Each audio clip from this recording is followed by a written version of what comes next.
Hey everyone, thanks so much for joining me on the Slice of Healthcare podcast. I'm your host, Jared Taylor. Joining me today is Vivien Ho, partner at Pear VC. Vivien, how are you? Great. Excited to be here on a Friday with you. I'm excited to chat. Let's dive right in. Tell the audience. I feel like most people know you by now, but let's assume there's a couple that don't. Tell the audience about you. I don't think everyone knows me yet, so I'm excited to say hi. First of all, really excited to be on this podcast. I've heard so much about it and really excited that I'm finally here listening, or I guess can listen to myself. So thank you for having me. As an introduction, I'm a partner at Pear VC. We're a pre-seed and seed fund based in Menlo Park in San Francisco. And yeah, I guess where should I start? Do you want to hear about my background or more just Pear, what we do at Pear? I want to start off too, because I'm always so curious when people get into the VC world. Like, what kind of led you into this space? What really interests you to drive that interest? Because there's so many, and then maybe what advice do you have for people that kind of want to get into this space? Yeah, for sure. So I guess my love for startups and healthcare, I guess they came separately. So first, I really loved healthcare, and I just grew up wanting to be around the health system. So I grew up in Shanghai. I interned at hospitals. I moved paper records up and down. They didn't have electronic records back then. So, just guiding patients to the exam room and just really loved that work. And I found it very empowering, even though it wasn't paid. And then eventually, when I entered undergrad, I studied biomedical engineering, and then I decided to go into consulting. And I worked with healthcare clients, and I got to work with really big organizations, really big payers, providers, and pharma companies. And I just really loved being around healthcare people. I think healthcare people are some of the nicest people around, just fundamentally. Like, why work in such a complicated industry? And I think a lot of people do it because they're mission driven. So that's one thing that I really loved always. And then in terms of my VC side, I didn't know what VC was going to college or growing up, but I happened to work at an angel fund in Chicago, where I went to college, and I got to sit in this co-working space and be around entrepreneurs. I was sort of like a chief of staff, just did everything that I could to help founders, but also our firm, and realized that I just loved that job. And I think at the end of the day, you want to find a job where you find your passion or you feel like you're energized to go to work. And at the end of the day, I really loved healthcare, but I wanted to work with people who wanted to change healthcare and wanted to build their ideas from scratch. And so I ended up moving to San Francisco, and I decided to work at Airbnb. And it wasn't a healthcare company, but it was very mission driven. And it also had a big impact on my life because I grew up abroad and I just really appreciated traveling and seeing different cultures.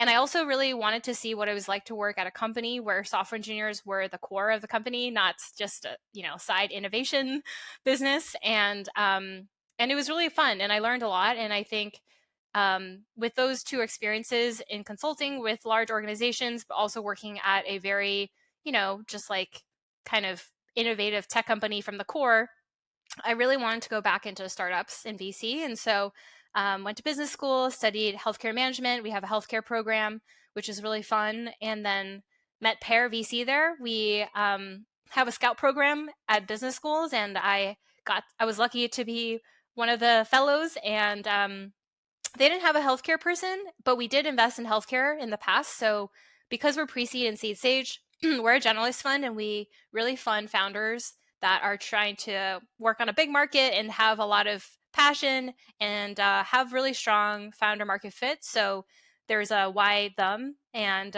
sometimes we may not be the experts in the industry, but we have enough validation that this is the founder that we want to back. And so before even I joined, Pear invested in Viz AI. Our first IPO was Guardant Health. We had a lot of successful companies like BioAge, for example. And when I joined, we're thinking of building out our healthcare practice a little bit more. And I was lucky that I got to help Pear with that during business school. And I started a podcast as well, similar to you, just curious to hear what is it like, what's top of mind for a Series C, Series D founder? What did it take for them? And also their founding story. I was really curious about, like, you're really successful today, but like, what was your MVP? Did you pivot? How long did it take you to get to product market fit? All of these questions that at the end of the day, like for Pear, that's what we're trying to figure out is how do you get your first customer?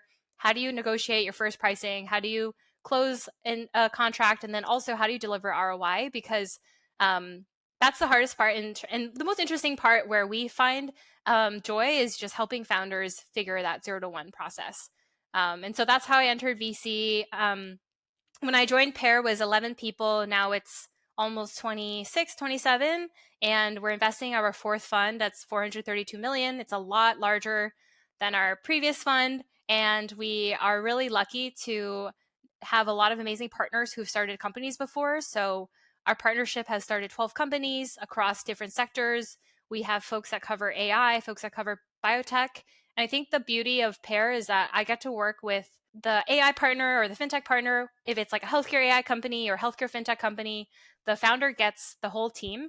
And we can talk a little bit about how we work with founders, but that's like the high level of how I got into Pear. I love it. That's so great story.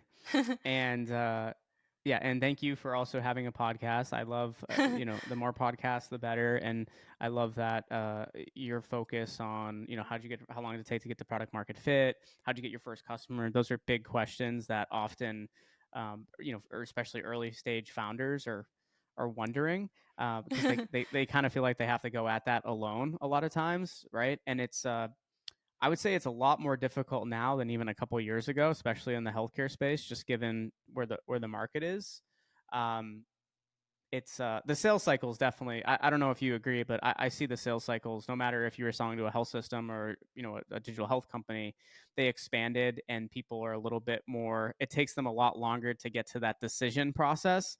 Not because they're not interested, but when you're unsure about your next round, it definitely affects your decision making, right? You hesitate a little bit more, which whether that's good or bad is we'll see how that all turns out. But my Yeah. next question I wanted to focus with you on is just that though, right? Like, what do you think of the current state of healthcare?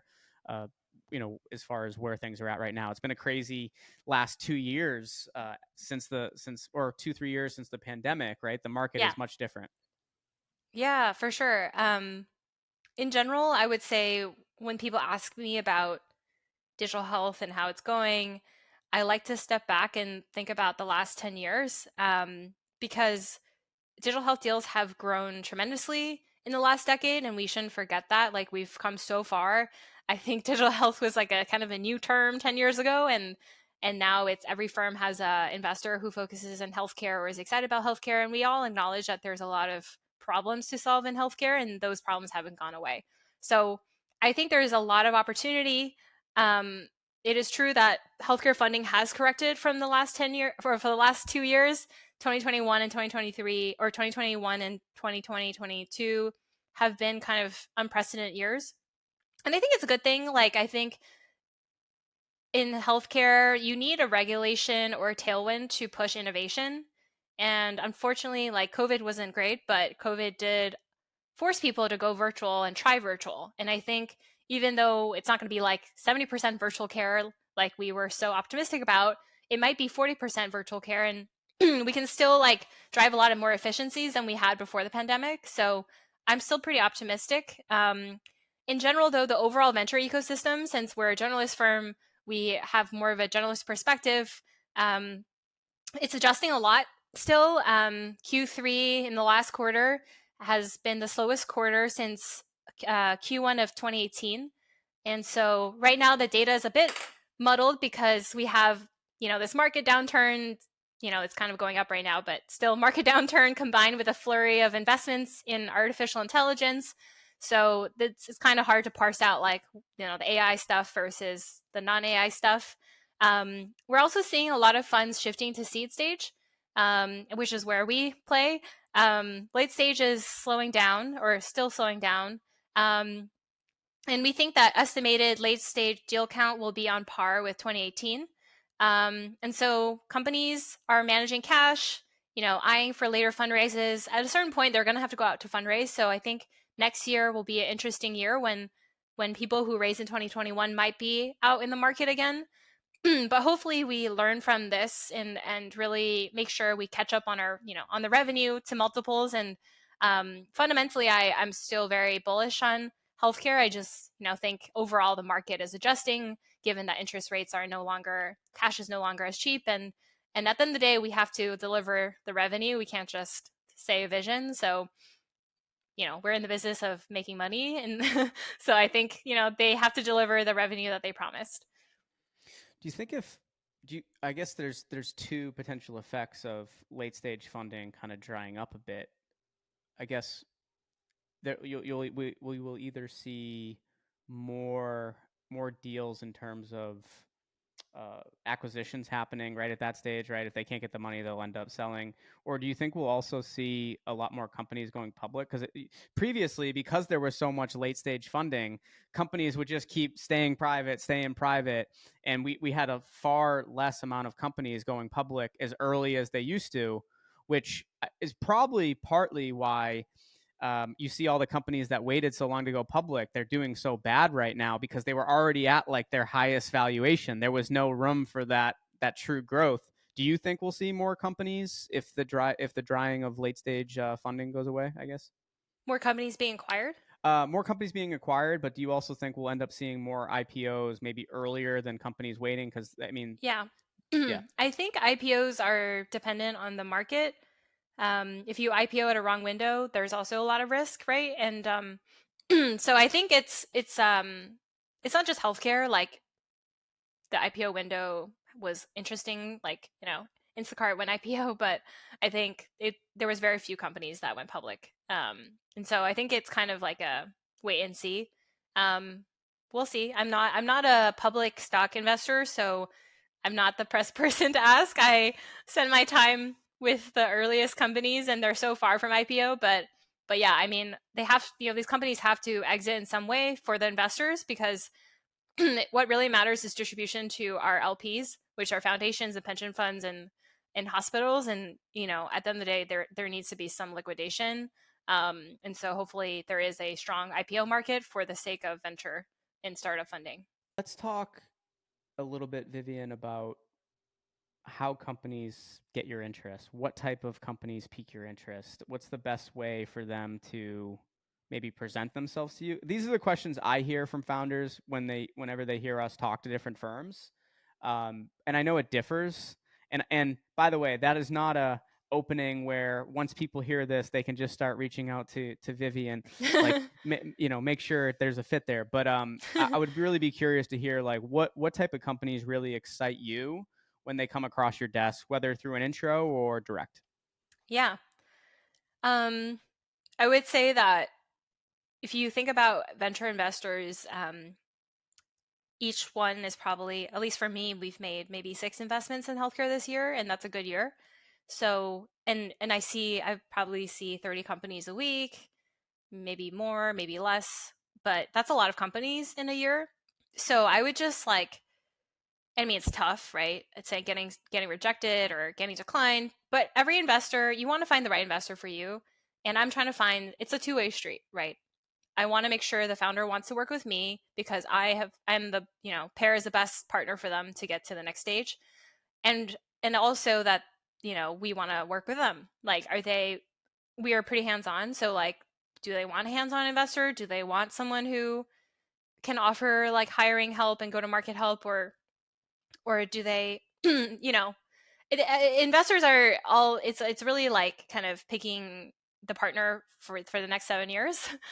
So that's like, I want to set the stage for that because, I can say the things that I'm looking for, but really it comes down to like a lot of the founders that I've backed have known for a long time. It's like a long-term relationship. So I'm like, hey, you're thinking about leaving your company, like come speak to me about different ideas. And hopefully I help you and connect you with some people, or I find like match you with a co-founder. And then you come back in like 2 months and say, hey, like I pivoted or made some progress. I have one customer. What do you think? Like, how should I speed it up? Or I don't know, like anything that I can help with. And then, at a certain point they're like, okay, I'm ready to fundraise. And then I'm like, I've known you for a long time and I feel like we could work together for 7 years. So that's like generally like obviously there's always a case where someone like meets me for the first time, they're like, amazing, and I'm like, okay, let's go. But I would still like to do references and just to like get to know the person a little bit more. um and typically, like what we look for pre-seed, so we do pre-seed and seed. So pre-seed's like anything up to 2 million. Seed is up to, who knows, 4, 5, 6 million. It really depends. Um, and we sometimes invest as early as, there's just two people and an idea, maybe an MVP on Figma, and then like one LOI. And so we do invest really early, but I think what we look for is team. So we want to see that there is in healthcare, it's really important to have a multidisciplinary team. So I love it when there's like a founder that's like, worked in healthcare before, or maybe both of them. And then one of them is more software oriented, but one is more go to market oriented.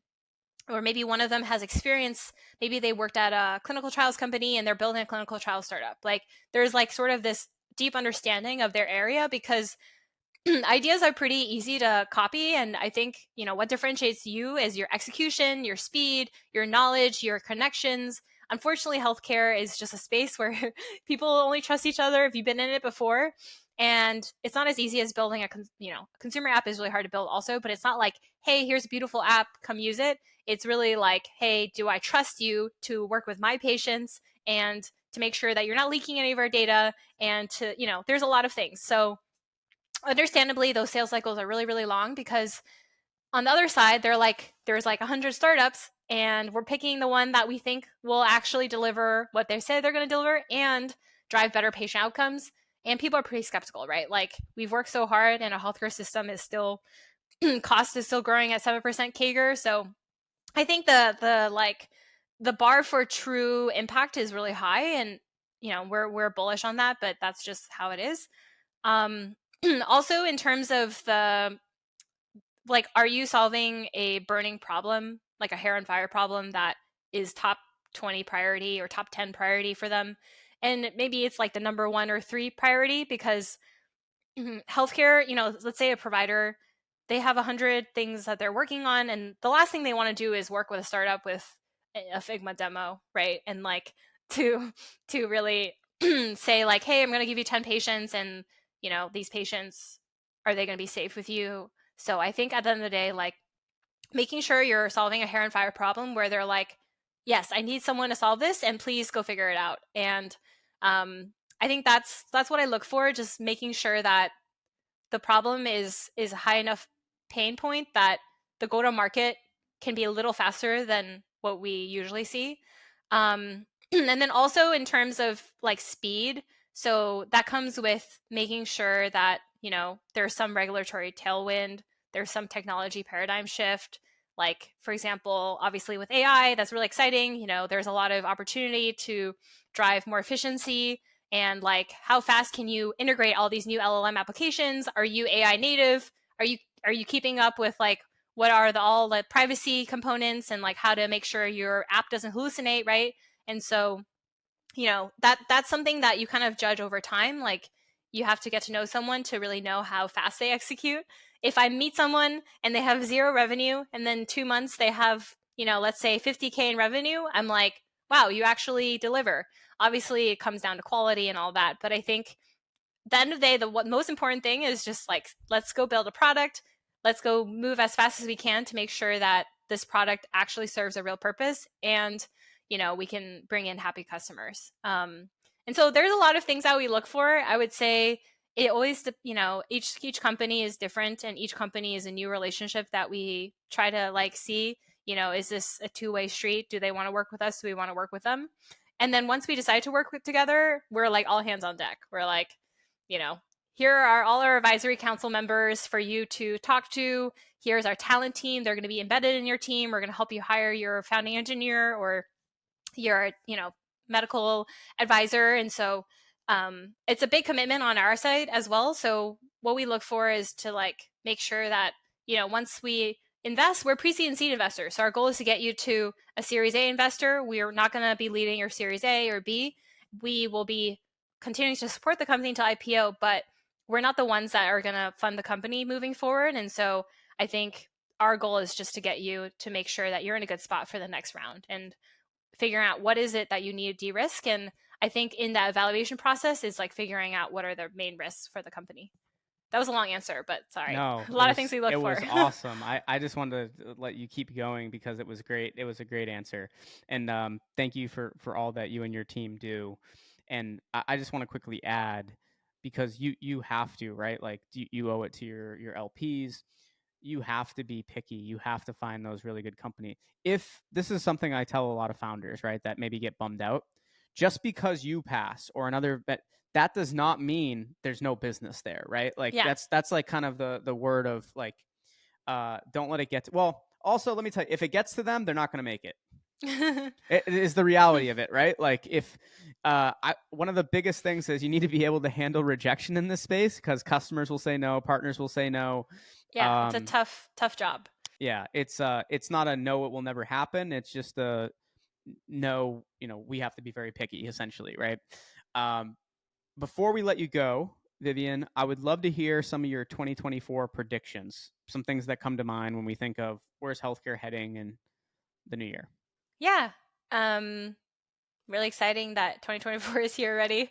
I guess I'll share one prediction for AI in healthcare because I've been spending a lot of time in that space. I think we're going to see a lot of exciting development in healthcare and life sciences. We've been spending a lot of time on, for example, transforming the entire life sciences stack from preclinical, so like target selection, protocol optimization, to clinical trials, automating real world evidence collection, anywhere where there's a lot of like unstructured data.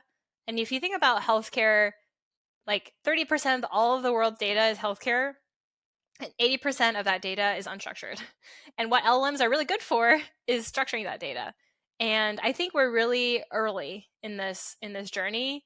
There's a lot of exciting development from, you know, more of the model players such as like MedPalm to OpenAI, even, you know, newer players like Mistral. So I think there's a lot of exciting applications in life sciences that we're going to see, especially in like commercialization.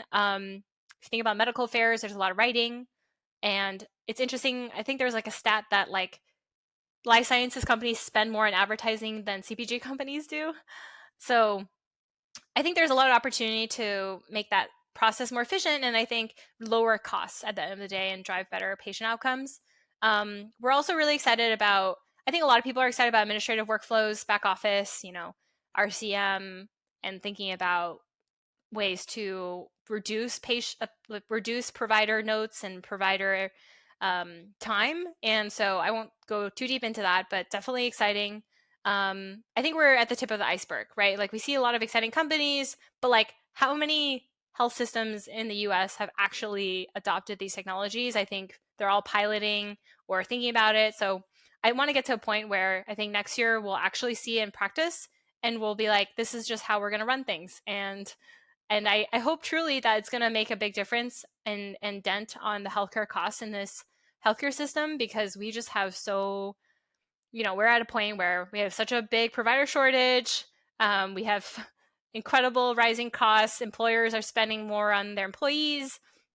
I think something needs to really fix it. And I don't know if it's AI or government, but we're always in the business of changing that. So I'm excited for a whole new year of investing in companies and investing in founders who want to make a difference. And yeah, a new year of Slice of Healthcare and Pear Healthcare Playbook podcast. We'll keep figuring out who are the best founders and how do we make them shine. So yeah, I don't know if that's a good prediction, but that's what I'm excited for.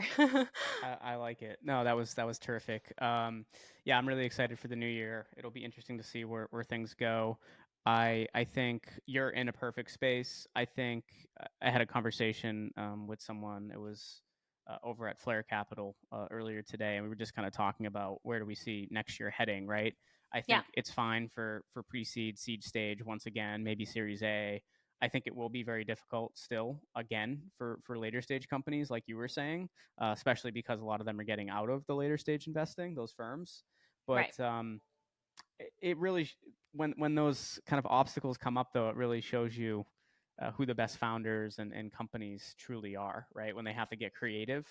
But but yeah, I really appreciate you coming on here. I hope we can have you come on again, and hopefully we run into each other at some of the conferences Yeah. in 2024. Come to the Bay Area. We're all back here, you know? Everyone's moving back. I know I need to do a. We've been talking about doing a road show to do Yeah. some live videos, so that would be fun to get out there. We'll schedule some time, and if I'm Awesome. out there, I'll definitely let you know. Yeah, we have an office for you, so let us know. Awesome. Well, thanks so much, Vivien, and wishing you the best of luck. Yeah.